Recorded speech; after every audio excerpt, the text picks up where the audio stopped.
What is going on, YouTube? Welcome back to Fireside Rangers. I'm your host, Eric Wilson, today joined by nobody. It's just me. There is some breaking news in the Rangers world, or should I say, there was a couple days ago. I'm sure you've seen it by now, but Alexi Lafreniere did sign a pretty massive contract extension. The boys and I were trying to find time to record an episode together and really break it down, give our thoughts. We're all kind of busy these days, so we weren't able to drop it right away. I said, enough's enough. I've been waiting too long to talk about it. So we're doing a solo episode today to discuss Alexi Lafreniere's bargain deal that he just signed with the New York Rangers. So I will be getting right into that in just a moment. But before I do, please make sure that you guys like, subscribe, ring that bell so you don't miss notification, leave your thoughts on this contract extension down in that comment section below. I know we already had a lot of people give their thoughts and reactions on the Fireside Rangers Instagram and social media accounts. So if you want constant daily updates and a chance to share your thoughts with us over there, please be sure to check out all of our social media platforms at Fireside Rangers. But I don't really have anybody to ask how they're doing today, so I'm just going to let you know how I'm doing. I'm doing great. I can't remember the last time I got to share my thoughts on this channel because I'm always the one that's asking the question, but the New York Rangers are absolutely cooking.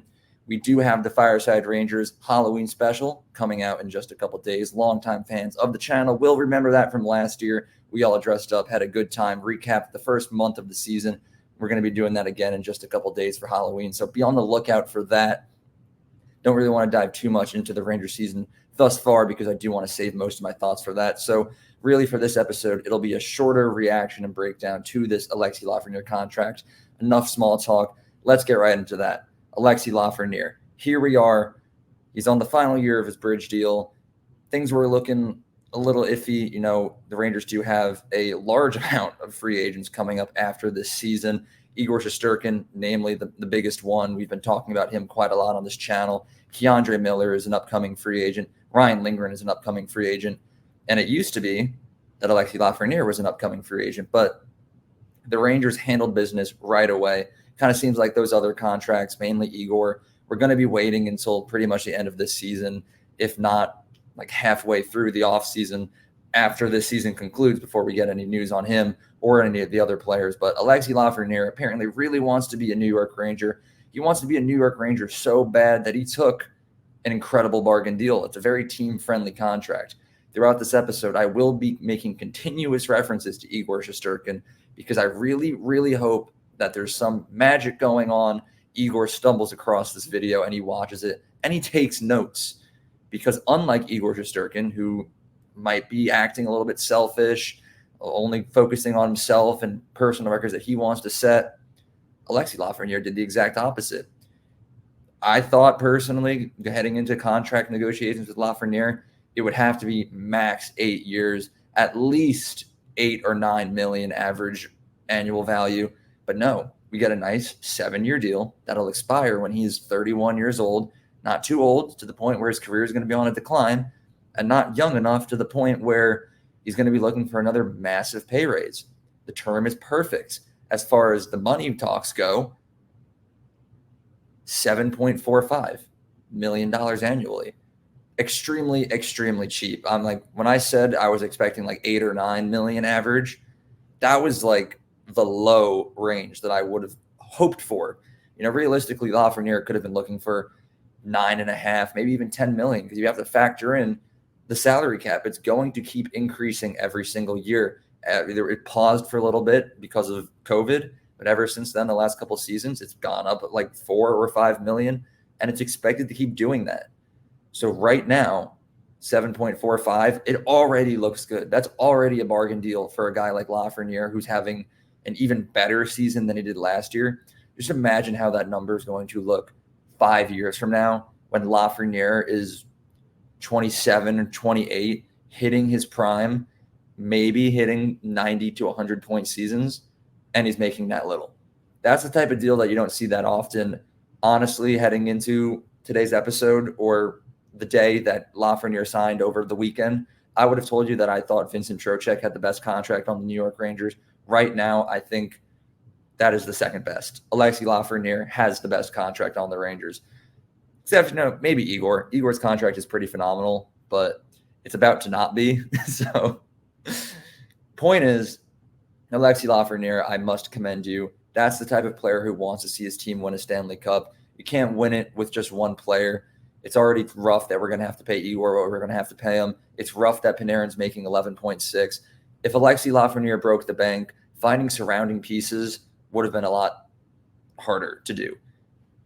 Trade deadline still months away, but you always have to be looking into the future in order to kind of secure yourself comfortability heading towards the playoffs. Because at this point, honestly, the way that I said I wasn't going to share my thoughts about the season thus far, but the one thing that I will say is I feel like most people would agree with me. I'm kind of not entertained by the Rangers right now, just because I see how talented we are. I'm seeing a group that's even better than the group that I saw last year that won the President's Trophy. It's just start the playoffs already. these 82 games, I'm I don't even want to watch them. Let me see the 16 games that matter when we go 16-0 in the playoffs. But let's talk about Lafreniere again. Kind of got a little sidetracked there. He had a breakout campaign last year, and he's already looking like he's going to hit even higher career numbers this season. Him, Vincent Trocheck, Artemi Panarin, they might be the best offensive line in hockey. I don't want to say just the best line in hockey, because I think the best defensive line in hockey is the Rangers' third line right now, which I'm sure we'll talk about during the Halloween special October recap. But the best offensive line in hockey, Panarin, Trocheck, Lafreniere. Last season, I saw people make the argument that Lafreniere was only breaking out because he was getting carried by Panarin. While I think Panarin does have a tremendous effect on Lafreniere's success, I think it's a symbiotic relationship. I'm pretty sure I said that in the last episode we made talking about him, where, yes, Panarin makes Lafreniere better, but Lafreniere also makes Panarin better.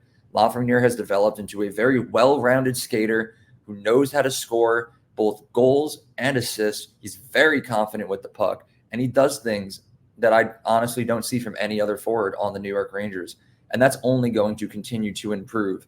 The only negatives I've seen from this new contract is people saying, is he still going to be this good eventually when Panarin retires, assuming Panarin is no longer with the Rangers in the next 7 years? That's a fear you can have. I don't blame you for that. But to me personally, in my opinion, I think Lafreniere will be just fine no matter who he's playing with if it's not Panarin. He's developed into his own player. He's not getting carried anymore, and he's deserved every ounce, every penny of that $7.45 million. He deserves so much more, but he took a team-friendly deal. So thank you, Alexi Lafreniere, for that. Igor is being ridiculous with his asking price. Probably wouldn't have been possible to give him 12. It might be now because of this pay cut that Lafreniere took. But who knows? Maybe Igor Shesterkin will take notes, take a more team-friendly deal, and then we can have more money to really bolster this roster later on in the season. So I'm loving it. I'm giving the contract a 9 out of 10. If it was 8 years, it would have been 10 out of 10. I'll take the 7. So realistically, 9.5 is what I'm giving it. I know Colin's not here. He would also give it a 9. I didn't get to talk to Will about it, but I know Tony loves the contract as well. So even though it's just a solo episode for me today, just know that the boys are really big on this contract, and we would love to hear how all of you feel in that comment section below. So that about just wraps up this quick little recap and breakdown of Alexi Lafreniere's contract. If you guys did enjoy, please like and subscribe. Ring that bell so you don't miss notification. Specifically, a couple days from now when that Halloween special drops, we have some pretty incredible costumes planned, and I'm really excited for you all to see it. Like I said, let us know how you're feeling down in the comment section below. And if you would like to see more daily Rangers content and updates, be sure to follow us on all of our social media platforms at Fireside Rangers. But have a good one. See you guys in the next one. And let's go Rangers.